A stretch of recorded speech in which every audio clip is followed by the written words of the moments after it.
करायचं. शेवळवाडीच्या ज्या प्रशासक आहेत माधुरी शेटे त्यांनी तुमच्यावर गंभीर आरोप केला आहे की तुम्ही 12 लाख रुपयाच्या निधीचा अपहार केला.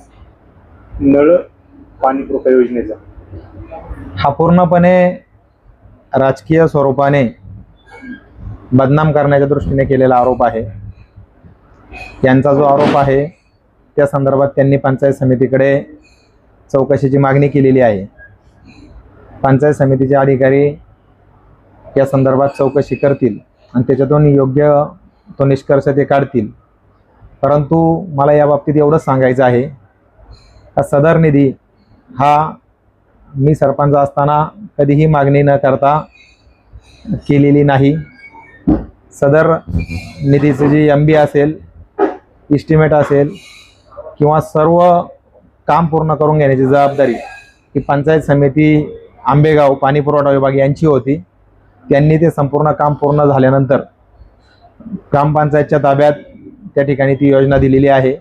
तोपर्यंत त्याच्याशी ग्रामपंचायतचा कुठलाही संबंध आला नाही आणि पंचायत समिती पाणी पुरवठा विभाग आंबेगाव यांनी जी MB रेकॉर्ड करून दिली त्याप्रमाणे चेक देण्याचं किंवा रक्कम देण्याचं काम त्या ठिकाणी ग्रामपंचायतचा सरपंच किंवा ग्रामसेवक म्हणून आम्ही त्या ठिकाणी केलेलं आहे.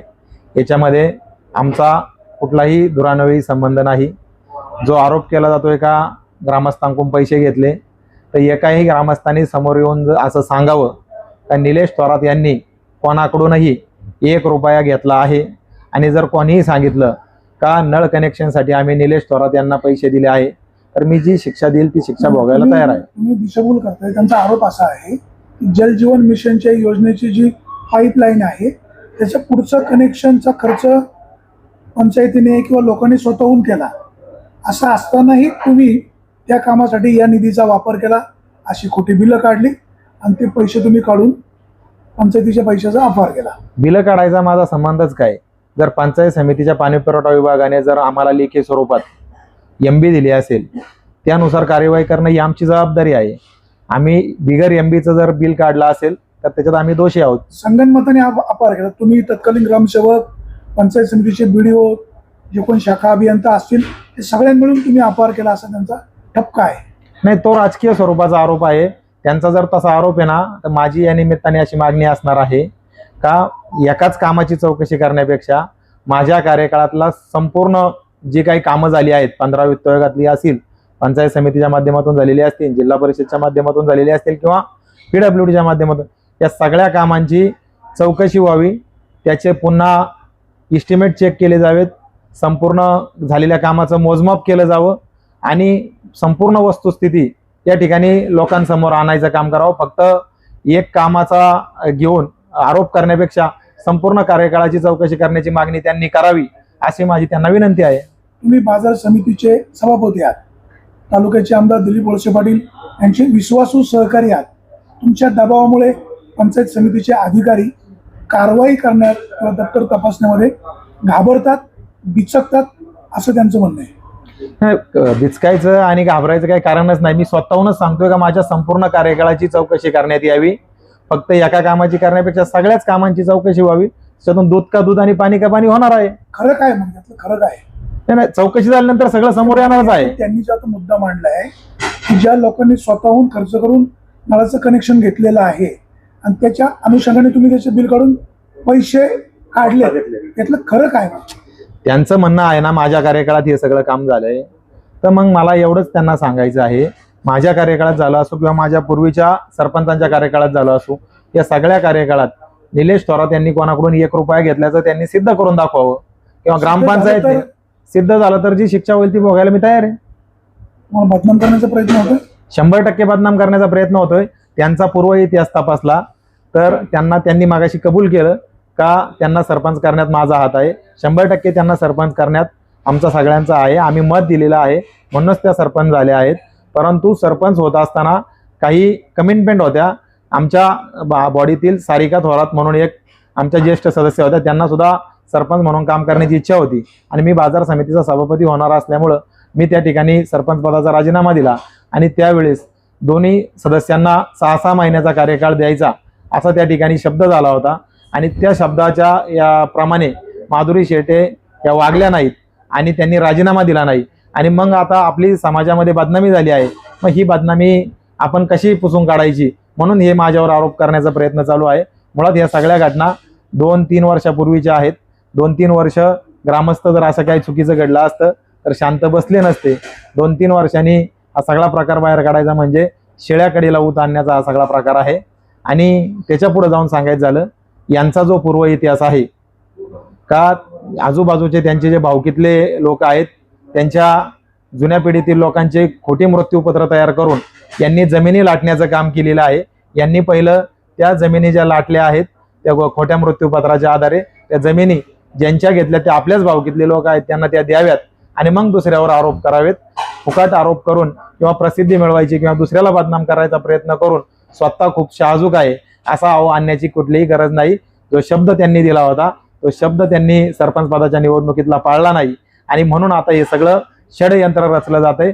फेसबुकच्या माध्यमातून सोशल मीडियाच्या माध्यमातून ते असतील किंवा त्यांच्या कुटुंबातील काही सदस्य असतील हे फक्त बदनामी करण्याचं काम करतात आणि मग त्या बदनामीच्या माध्यमातून आपल्याला काही आर्थिक लाभ होतो का यासाठी ते प्रयत्न करत आहे. याच्या मागं दुसरं काही नाही, फक्त आणि फक्त राजकीय षडयंत्र आहे. तुम्ही आता फार मोठा आरोप केला का त्यांनी जमिनी दाखल्या मृत्यू समजा दाखले घेऊन किंवा काही हयात माणसं असताना त्यांचे मृत्यूचे दाखले केले असंच आरोप आहे. मृत्यूपत्राचे म्हणजे मृत्यूपत्र करून घेतले ती व्यक्ती हयात नसल्यानंतर त्या मृत्यू झाल्यानंतर त्या मृत्यूपत्राच्या आधारे त्यांनी जमीन लाटण्याचा प्रकार केलेला आहे. मग याबाबत तुम्ही काही प्रयत्न करणार का उघडकीस आणण्यासाठी? आणि निश्चितपणे आता यापुढील काळात म्हणजे आजपर्यंत मी सरळ मार्गी जीवन जगणारा माणूस आहे. मी कधीही कोणाच्या चुकीच्या या ठिकाणी काम वाटेला गेलेलो नाही.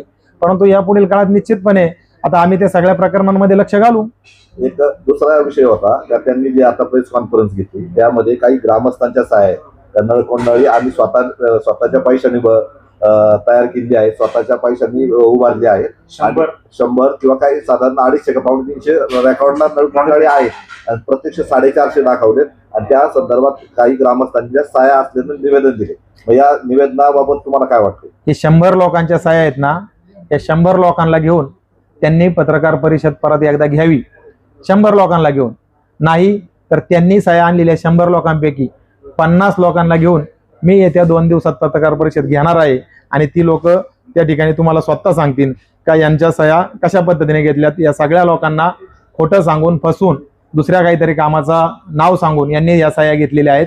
या सह्या त्यांनी प्रत्यक्ष अशी कोणती तक्रार करायची आहे आणि अशा व्यक्ती माझ्या विरोधात तक्रार करायची आहे असं म्हणून घेतलेला नाही तर वेगळी कारणं सांगून घेतलेली आहेत. लोकांची शुद्ध फसवणूक केलेली आहे. या 100 लोकांना घेऊन 100 लोकांनी जर यांच्यावर विश्वास ठेवून सह्या केल्यात ना तर या 100 लोकांना घेऊन त्यांनी पत्रकार परिषद घ्यावी एवढंच माझं त्यांना आव्हान. त्या आता पंचायत समितीसमोर उपोषणाला बसणार या प्रकरणाची चौकशी करावी. मग तुम्ही त्यांना त्याबाबत काही म्हणजे दबाव आणणार असं त्यांचं म्हणणं आहे का? माझ्यावर दबाव येऊ शकतो किंवा अधिकाऱ्यांवर दबाव येऊ शकतो तर त्याबाबत तुमचं काय मत आहे? माझं म्हणणं एक आहे एका कामाची चौकशी करण्याबरोबर माझ्या कार्यकाळातल्या संपूर्ण सगळ्या कामांची किमान ग्रामपंचायतच्या माध्यमातून जे वित्त आयोगाच्या माध्यमातून खर्च झालेले पैसे आहेत त्या सगळ्या कामांची पुनर्तपासणी व्हावी, सगळ्या कामांचं मोजमाप व्हावं, सगळ्या कामांचे इस्टिमेट चेक केले जावेत आणि प्रत्यक्ष झालेली कामं आणि इस्टिमेट याची पडताळणी करून त्याचा सविस्तर अहवाल पंचायत समितीने या ठिकाणी तयार करावा आणि तो ग्रामसभा घेऊन गावच्या ग्रामसभेमध्ये त्या ठिकाणी त्याचं वाचन केलं जावं. दबाव आणण्याचा प्रश्नच नाही. त्यांनी माझं तर म्हणणं असं आहे एका कामाच्या ऐवजी माझ्या संपूर्ण कार्यकाळाची चौकशी केली जावी. 12 लाख रुपये म्हणजे हे नेमकं फिगर काय किंवा हे पैसे आले तर शासनाकडून काय नेमकं? 12 लाख रुपये ही फिगरच नाहीये मुळात. किती लाखाची? मग आता ते नेमकं मी आता हे म्हणजे अचानक आपण या ठिकाणी बसलोय, मला नेमकी फिगर आता आठवत नाही कारण ही 2-3 वर्षापूर्वीची गोष्ट आहे. परंतु जी काय फिगर असेल पंचायत समितीच्या अधिकाऱ्यांनी जी MB मध्ये दिली त्याच्या व्यतिरिक्त 1 रुपया पण जास्त फिगर नसणार आहे हे मी खात्रीलायकरित्या सांगतो. तुमच्या धनादेशावर त्या सह्या असतीलच ना तुमच्या? हा असणार ना, सह्या असणार ना. मग त्यावेळेस ते काम झालं होतं का नव्हतं झालं? काय काम झाल्याशिवाय MB होणार नाही आणि MB झाल्याशिवाय हे सगळे जे आज आरोप करतात त्या त्यावेळेस सदस्य होत्या आणि हे सगळं मीटिंग मध्ये ठेवूनच सगळ्या गोष्टी झाल्या आहेत की प्रोसिडिंगला आमच्या सह्या घेतल्या जातात आणि नंतर प्रोसिडिंग लिहिलं जातं. फसवून सहाय्य घेतलं त्यांचं म्हणणं. आम्हाला त्यांचं म्हणणं आहे फसवून सह्या घेतल्यात ना, मग माझ्या संपूर्ण कार्यकाळात चौकशी झाल्यावर सगळ्या गोष्टी समोर येतीलच ना. आणि फसवून सह्या घेतल्या त्यांना 4 वर्षांनी कळलं, 3 वर्षांनी कळलं. इतके दिवस एका झोपले होते का? सर्व आरोप तुम्ही जे आहे ते सर्व काय करत आहे 100% सगळे आरोप मी फेटाळत आहे आणि माझी मागणी आहे का पंचायत समितीने या माझ्या संपूर्ण सरपंच पदाच्या कार्यकाळाची सखोल चौकशी करावी आणि प्रत्येक कामानिहाय या ठिकाणी अहवाल तयार करावा आणि तो संपूर्ण एकत्रित अहवाल या ठिकाणी ग्रामपंचायत समोर ग्रामसभा घेऊन या ठिकाणी ग्रामस्थांच्या समोर जाहीर करावा अशी माझी या निमित्ताने मागणी आहे. जी मुद्दा असा शिल्लक राहतो की तुम्ही दिलीप वळसे पाटलांचे विश्वासू सहकारी मार्केट कमिटी सारख्या मोठ्या संस्थेचे तुम्ही सभापती आहात. पंचायत समितीचे अधिकारी ही तपासणी करण्यासाठी घाबरू शकतात. पंचायत समितीच्या अधिकाऱ्यांना तुम्ही या माध्यमातून काय आवाहन कराल? माझं म्हणणं एवढंच आहे, संपूर्ण कार्यकाळाची चौकशी करावी. चौकशी पूर्ण होतपर्यंत मी शेवळवाडी ग्रामपंचायत कार्यालयामध्ये जायचं नाही म्हणलं तरी मी जाणार नाही. त्याच्याबद्दल मला कुठलीही शंका असायचं काही कारण नाही.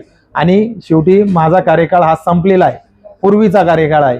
आता मी काही कागदामध्ये फेरबदल करू शकत नाही. त्याच्यामुळे जी काय कागद तिथं आहे त्याची चौकशी निश्चितपणे होईल.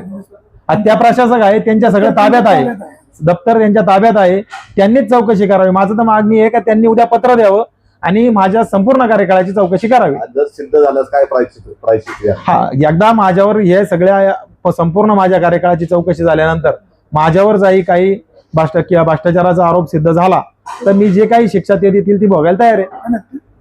जी नियमित शिक्षा आहे ती मिळणारच आहे. तुम्ही आता जो खुलासा करताय तो खुलासा जर खोटा ठरला तर लोकांची काही करमणूक का? नाही, खुलासा खोटा ठरायचं काही कारणच नाही. मला निश्चितपणे खात्री आहे का मी माझ्या कार्यकाळात कुठलंही चुकीचं काम केलेलं नाही. म्हणून मी खात्रीलायकरित्या सांगतोय सगळ्या कामाची चौकशी व्हावी. खुलासा झाल्यानंतर या ठिकाणी मनोरंजन असायचं काही कारण नाही. मुळात यांना मला राजकीय दृष्ट्या बदनाम करायचं आहे. मी तालुक्याच्या महत्वाच्या संस्थेवर काम करतोय आणि यांना ते पाहवत नाही.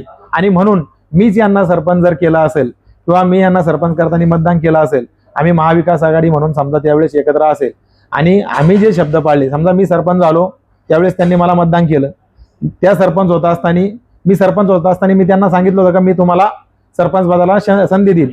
पण त्या सरपंच होता असताना सारिका थोरात यांना सरपंच करायचा शब्द त्यांनी त्यांच्या सारिका थोरात यांच्या मुलाच्या डोक्यावर हात ठेवून या ठिकाणी शब्द दिला होता. तो शब्द त्यांनी पाळला नाही. त्याच्यामुळे गावामध्ये त्यांच्या संदर्भात बदनामी झालेली आहे. मग ती बदनामी झाकण्यासाठी हे दुसऱ्यावर आरोप करायचा प्रयत्न चालू आहे.